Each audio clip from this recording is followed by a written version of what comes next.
Hey there everybody, welcome back. Let's talk Manchester United. Is anybody surprised, honestly, after the performance we watched yesterday?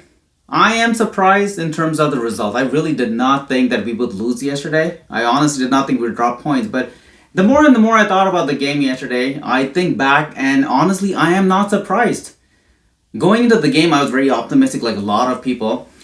We did not play well against Arsenal, but we did play well previously, so thought going against Forest, they just lost 3-0 to Manchester City. We can do pretty well. We're playing at Old Trafford. Onana has kept a lot of clean sheets. The defense has been pretty decent. We'll do a good job. Did that happen? Not at all. Onana had one of the worst games he's had in the last couple of months, and this is a problem, because every time we think we have some players that play well for us, they just go ahead and be inconsistent again. Lisandro Martinez, again, I don't know what's happening. He was one of our best players under Ten Hag. He has had a horrible season this year so far. And going back to this point, I am not surprised with what I saw. And a lot of people aren't surprised with what they saw because, like me, a lot of people did not want Ten Hag to be sacked. And the reason was simple. The reason was that the players were the problem. However, once Ten Hag did get sacked, we thought that these players would put in some sort of a bounce, some sort of performance. Apparently they did it with Ruben in charge, but the problem is they played Leicester and I don't even know, another Europa League side that honestly is not the best. And the moment they had to play better teams, they've crumbled. Playing against Forest at home should not be that hard of a game. I know Forest are having a pretty good season so far, but we're Manchester United. But the problem is the players that play for Manchester United are not Manchester United players. Yesterday we struggled. We struggled to do the basic things. Make simple passes. Not make stupid mistakes. They play at the highest level. I can't even imagine these players. In my job, I don't work at the highest level, but when I have, say, for example, a presentation, I see to it that I give my 100%, maybe even more. But these players, for some reason, you're playing for Manchester United, you're playing a Premier League game, which is supposed to be the highest level of what they do, but they go in and they just half-ass everything. I'm tired. Honestly, I'm physically tired and physically hurting and mentally definitely hurting like a lot of you from watching this team be horrible. Year after year, it's the same old shit. The problem right now is we have players who are not good. We have a team full of potential. The problem with that is we have youngsters which are full of potential, meaning they're playing well right now, but they haven't reached their potential yet, but they can't get there. The problem with the other players that we have is they're potential players as well, but potential in the exact opposite sense of the young players. They've played really, really well, like Casemiro in his first season for us, Bruno Fernandes in his first 2 seasons for us, Rashford 2 years ago. So we know they can reach that level, but you know what's the difference between potential in young players and potential in old players? Like, for example, Eden Hazard has a lot of potential, but would you play him right now? No, because he's past it. And I think that's the problem with a lot of our players. People need to be open to having these real conversations. And we'll get to the whole Dan Rashford thing, but whether it's Ineos, whether it's Omar Barada, whether it's the fans, we need to become very open to the concept that the players that we have are not good enough. And they need to go because we're playing Mohamed Salah type wages for, I don't even know, for shit, pretty much horrible, mediocre performances. Rashford, Bruno Fernandes, and Casemiro are our highest paid players. Mason Mount is also on that list at £250,000 a week. We need to be getting top-notch performances from these players, like Saka-level performances, but instead we get players who are playing for maybe Ipswich, or not even, because Ipswich players put in a better shift than these guys do. The difference between those players and these players is players who play for the bottom teams, they have the drive, but not necessarily the skill. The Manchester United players are supposedly supposed to have the skill, but yesterday they barely put in any effort. And I'm tired and sick and tired for waiting for players to come into form like Rashford, Bruno, and there's few others in our team that we're just waiting for them to come into form. How long does it take for someone to come into form? A week, 2 weeks, a month, 2 months, couple months? It cannot take more than a year for somebody to come into form. Because at that point, they're not out of form.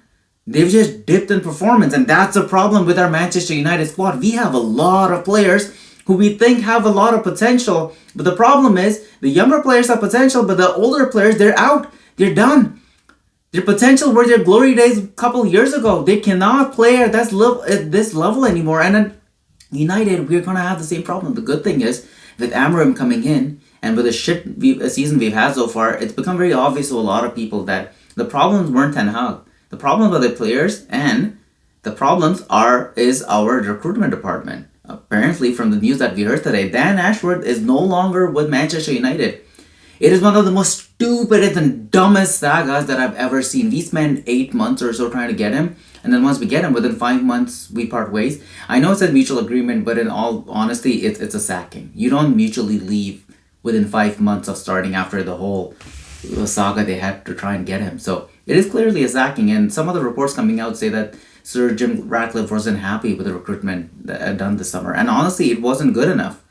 I know it's difficult because of the problems the Glazers have left for us, or Richard Arnold and Ed Woodward have left for us in terms of the wages of these players, but we needed to get them a lot of players. We got in some. And what we're seeing right now is some of these players are doing good, but we still have a lot of shit. And I think the biggest problem was we weren't able to get rid of the shit that we needed to get rid of. And we're wasting another season because we're basically pretty much where we were last year, where we have a couple of players who are supposed to be the spine of this team who are horrible. And then because of that, we have to rely on kids. And that's not how things should work. I know at Arsenal, they have a lot of young players, but at the same time, they have some players who are really, really good at what they do. We don't have that. We have that in some of our players, but we haven't been able to get our team out completely. All 11 players playing really well. We have had sometimes against Everton and some of the lesser teams, but that doesn't mean anything. All that means is we're a mid-table club and we're doing better against relegation fodder. Doesn't necessarily mean we're a good club. And this is the frustrating part. I don't know what's going to happen. Ineos have not done a good job up until this point. We thought they did a good job, but sacking your manager in a couple of months after giving him a new contract, sacking your sporting director a couple of months after hiring him, and spending the longest time trying to get him, these are not good signs. The good thing is, only good thing I can see over here is, it is kind of like the Roman Abramovich kind of sort of running this club where you want quick results. It could be because Sir Jim is just old and maybe he wants to see United win and do successful in his lifetime. But the thing is clear, he's being quick. He's making changes quickly. If he feels things aren't working out, he's making changes quickly. And in all honesty, it kind of looks like the right decisions. Some of the reports coming out were saying Dan Ashworth wanted a lot more English-centric people at United. And one thing what I can tell you is we do not. We need talent-centric people at United. I don't care if they're from frickin' London or from Lancaster or from a tiny little village in Yemen. What I care about is that they play well and they give it their all for this club every single time they're on the pitch. I know it's a lot to ask for. I know it is a lot, Manchester United players, to ask for you to go on the pitch and really give a shit. But the thing is, a lot of other teams do it, and definitely champions do it. Even Chelsea came back today and won 4-2. But apparently United can't do that. I don't know.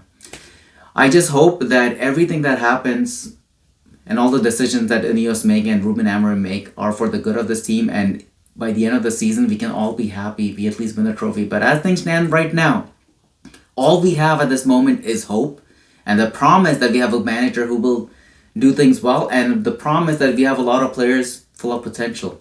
But that's all we have, hope. In terms of concreteness, we have is a bunch of shit, and Amorim has already realized in this 1 month that this is a much bigger job than he ever anticipated. And honestly, nobody can tell right now if they're going to do a good job or not. We just have to wait and be patient. Anyways, thank you everybody for watching. Take care and go Manchester United.